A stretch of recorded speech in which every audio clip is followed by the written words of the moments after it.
There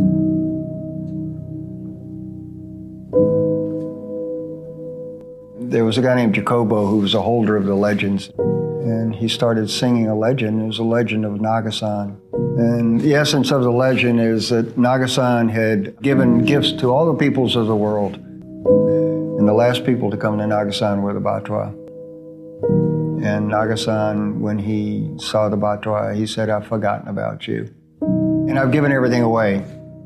And so I don't have anything left."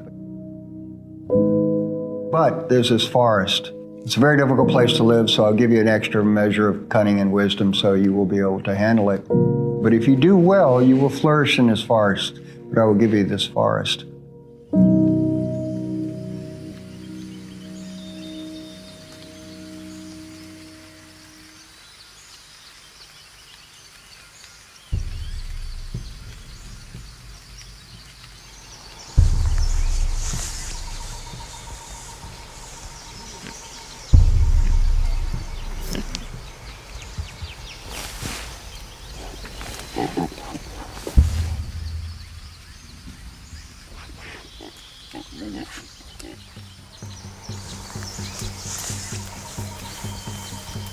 Hati kukwata umuhanda kugenda kuza kukwata amatuma kuruga munzu babanza bagakwataho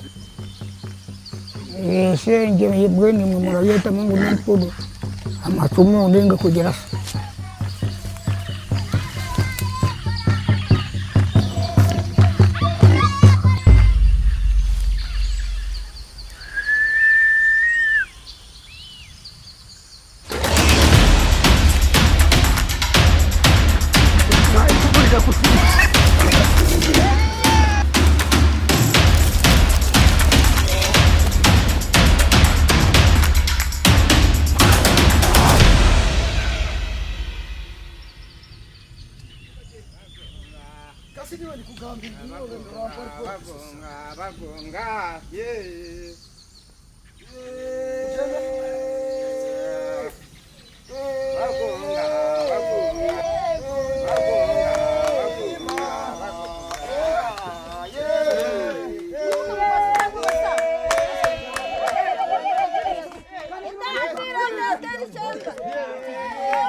Nobo boti nena kanene basi akuda lete uboti tunobora kwa baka abakazi betu bagera amani n'abana betu sikamaro akoti baza kumpereza kiringa ninga sikumbi kunyegesa kire tuti abwo kunywana abwo kutahira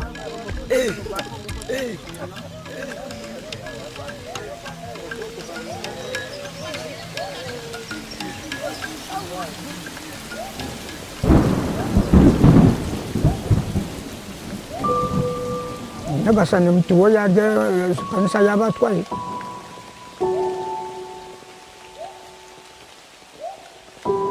bakiza ngo tukibangira ngo abatwabona bazehisaza haza bebemberwe umusa yagera ngo ahi umwana itongo muhakwata amaguru turenda kuleta abafuruki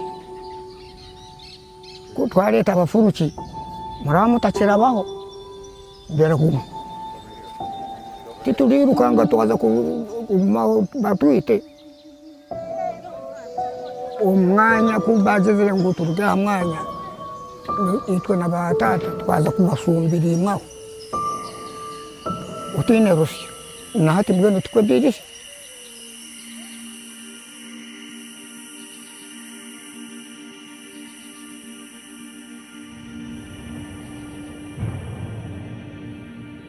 the Batwa, who were evicted from their natural home, the Bwindi forest in 1991. They were homeless with no home. Some of them were beaten because they were like beggars. And they were even subjected to hard labor. So it was constant, continuous suffering of the Batwa.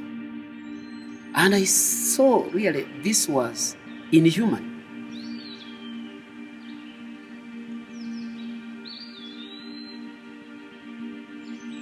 When they came out of the forest, they looked at themselves as people who were not wanted. They didn't know whether they were loved. They were not sure that they were safe. So they were afraid. They needed land where they could grow their own food, housing where they could sleep. While we were there struggling, that's when we received Mama Diane. In 1993, my husband and I were invited to go to Uganda, and we met Archbishop Livingston Nkoyoyo. He came up to me and he said, "I need your help. There are thousands of people dying in the southwestern region of Uganda, and there was no other help for them, and I need you to help resettle them." It was such a stunning statement, and I couldn't imagine why he was asking me at that moment. So I did say yes. And over the course of the next few months, we prayed and we came up with a 3-year plan.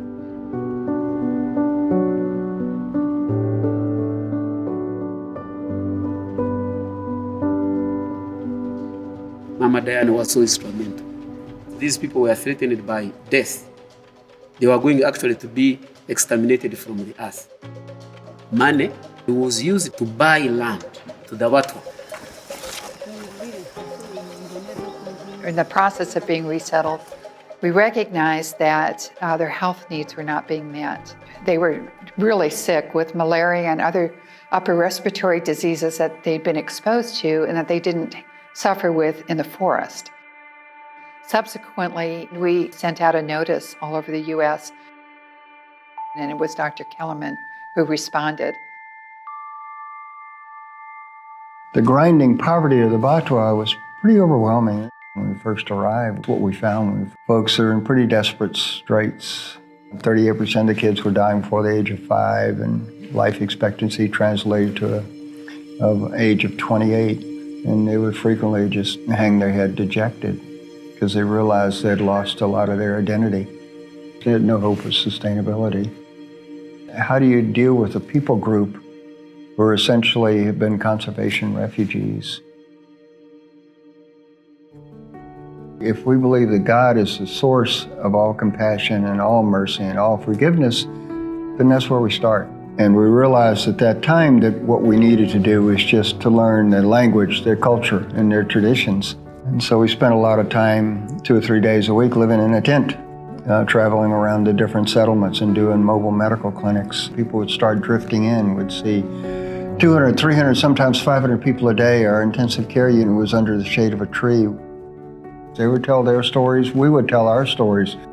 It would resonate with your soul. And that's how we really got to know the Batwa. yarabire mu kanisa nkamukurabira mu kanisa ekindi mutera ngobwesije akanywana nanye namunywana nogara tuyambe turatula amaguru ga skoti koti kabere ali mu kutuhumura. What they have is the relationships, and that's what they value. For me, God really prepared me for Uganda in a number of ways.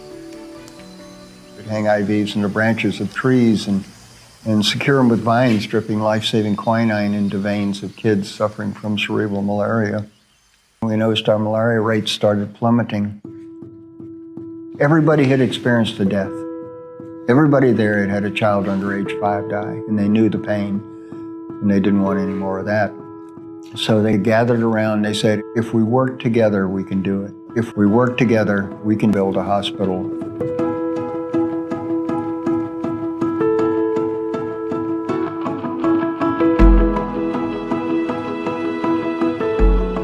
We put up a pediatric ward, and then a maternity ward, and then a surgical ward, and then HIV unit, and things started getting traction, and people started getting involved and coming along, and the results speak for themselves. 40% of our outpatients visits used to be to confirm malaria, now 2.5%.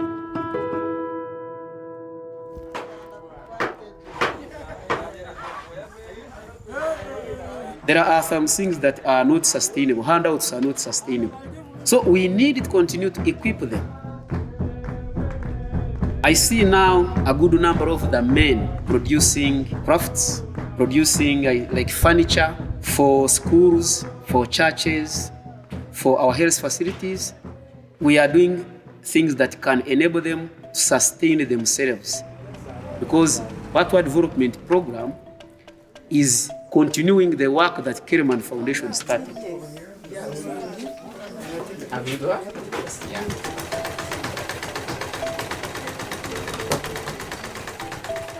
The problems are of the Batwa, and they need to find the solutions within their own culture, and we can come around the edges and help them. But those solutions come from the BDP, not from us.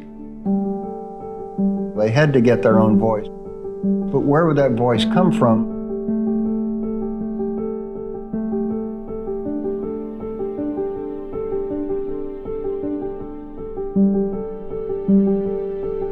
Because of the situation I went through, I was very eager to learn. That has also encouraged me, inspired me to keep in school. Because as I say, I don't want to suffer again like the way I was suffering when I was young. In the education department, we help the Batwa children. We have about 250 children in school. Education is the only way that we can transform any society for development. It's the only way we can change their mindset. I'm happy that now we have graduates among the Batwa. These are now role models.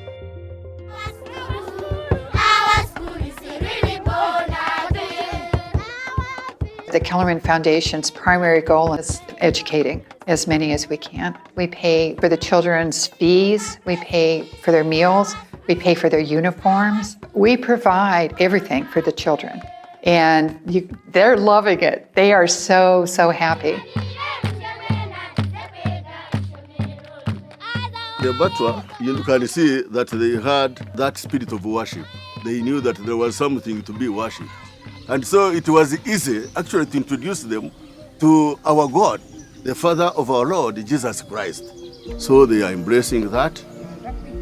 We have this one Bible story. From each settlement, we have some team leaders, and they can share with other members of their communities. Some of them have even become church leaders. Nkamalirayo kimwe ubuzuri bwanjye ukwikiriza kwanje hatiyo tukuratire mukama ruhanga Yesu tumuhurikize ibyara tukorera ebitwa twabigiremo wamusaba nangwara kuhika hihi. God has a purpose for our life, a plan. God did not create us to suffer, but He created us. He loves us. I'm His child because I'm created in His image. In heaven, we will be one family, celebrating happily as one family, as we used to be in the forest. So I think that is heaven, how it will be like.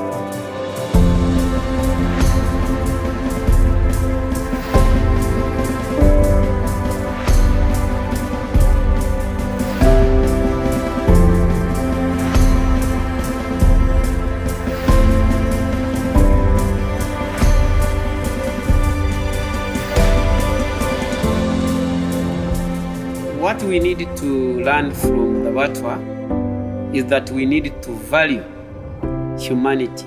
All of us are made in the image of God. They are human beings like us.